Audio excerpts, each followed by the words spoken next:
Hi, welcome to Core. My name is Kat Thomas, and this is your Asana 101 Quickie. So today we're going to talk about the ultimate and divine wheel pose, or Urdva Dhanurasana. So this is a beloved pose, and it's also a loathed pose by many.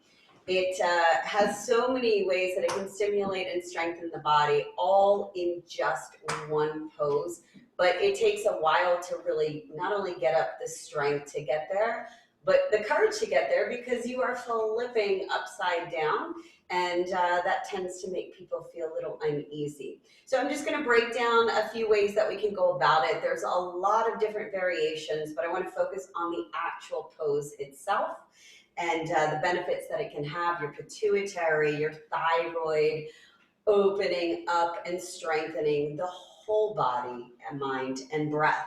So a few things: if you don't have those wonderful little athletic bands, here are things that you can grab in your house.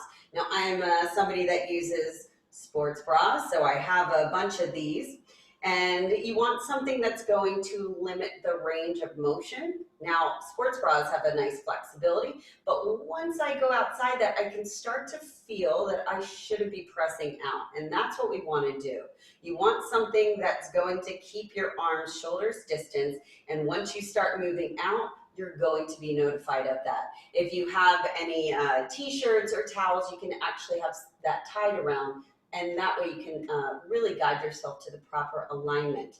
Some other things that you can do: if you have a wall that has a nice little ledge, like I do right here, you can place your blocks against them.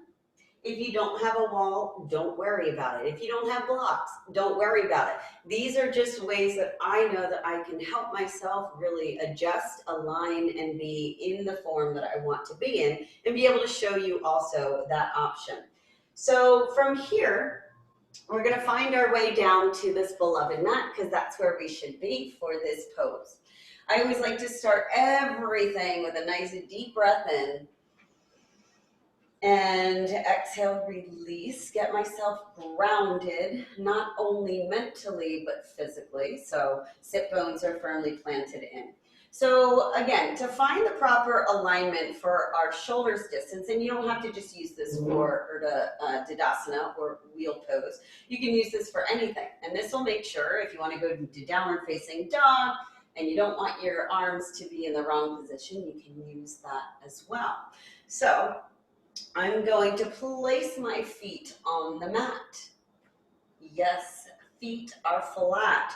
Feet are facing forward. If you want to know the proper distance for the feet and the legs, you're going to place, if you have a block, there in front of you, because now we are at shoulders distance apart. Boom. Or if you don't have that, I always like to do 3 fists together, and that usually gives me a nice indication of that as well. But I've already set my blocks up. I know where I want to be. Let's put my little band on. These are things you do in these times, right? It's kind of like that MacGyver-ish thing. So I'm going to come back onto my back. Make sure you're not hitting your head, right? I've got my alignment here. My feet are going to come in a little closer to my sit bones. A lot of times the problem is we've got our feet way far out and they need to be closer in. Our feet go side to side or they bow inwards. We want to make sure there is a straight alignment from the crown of our head and shooting out through the feet. And this is going to help alleviate any knee issues that you're going to cause doing this and really help support the lower spine. So these blocks are here because this is a good way to kind of help yourself come up into the pose. But I'm going to come up into the pose without the blocks and without the band first, just to kind of show you where I'm at. My legs are in the right form. We're going to place the hands on either side of your beautiful face. So palms are down. My shoulders now, again, are in line. They're on the mat still, and my hands are shoulders distance apart. And this is where that band is going to come in really good for you if you're really unsure about your spacing. So also then we've got to think about, well, my fingertips need to be facing the front or the shoulders, And our elbows have a tendency to go in or go out. Again, where that band is really going to take you to the next level. From here, you can start to bring the hips up, draw the navel in, bring yourself to the top of the head. So here you can start realigning yourself, making sure. And if you want, you can give yourself a little edge by pushing into the wall. And then inhale, exhale, release up. So from here, I can tell that I'm not in good alignment because I feel as though I've got a long U instead of a shorter U. So I'm gonna walk my feet in, I'm gonna push off from the mat, and I'm gonna reach my gaze down onto the mat, trying to straighten and lengthen through the arms, making sure my elbows aren't reaching out, making sure my toes are facing forward. And this is where you're going to want to really kind of take a video of yourself doing this as you go through it, or have somebody watch you.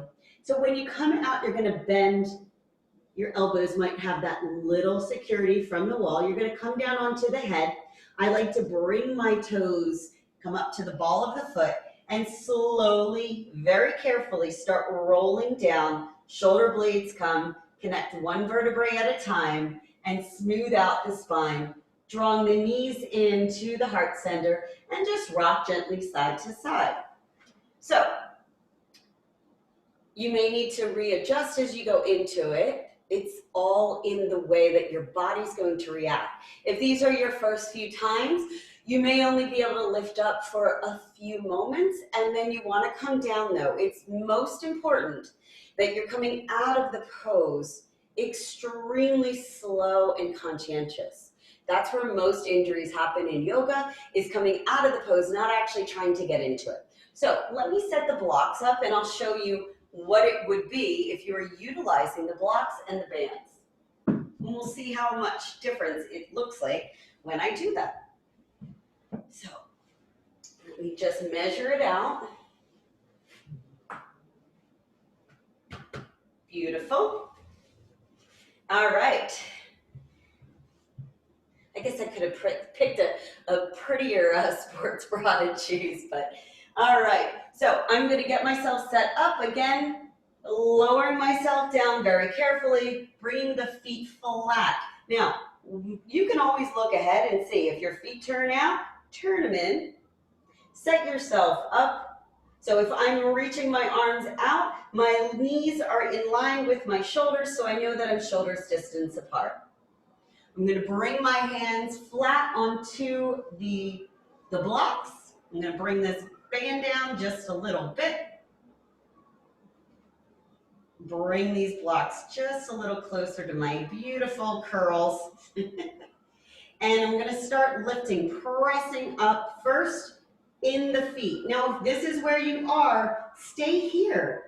Hold on here. Feel that balance. You are getting such a great presence of strength running through the body, lifting the hips up high. If you want to press up, go ahead and press up. Make sure that those blocks are evened out. See how much higher my body goes and how much more I can create that nice curvy U. So again, you're going to exhale, slowly come down. Don't let those elbows come out to the top of the crown of the head, and slowly roll back down. Shoulder blades, one vertebrae connecting at a time down to the lower spine, one knee in, and gently massage the kidneys, massage the lower back, and then come back to your staff pose. Flex those toes, inhale, and exhale, namaste. Thank you for joining in Asana 101 Quickie. My name is Kat Thomas. Don't forget to subscribe to our core page. It is Connect, Observe, Reflect, and Empower Yourself.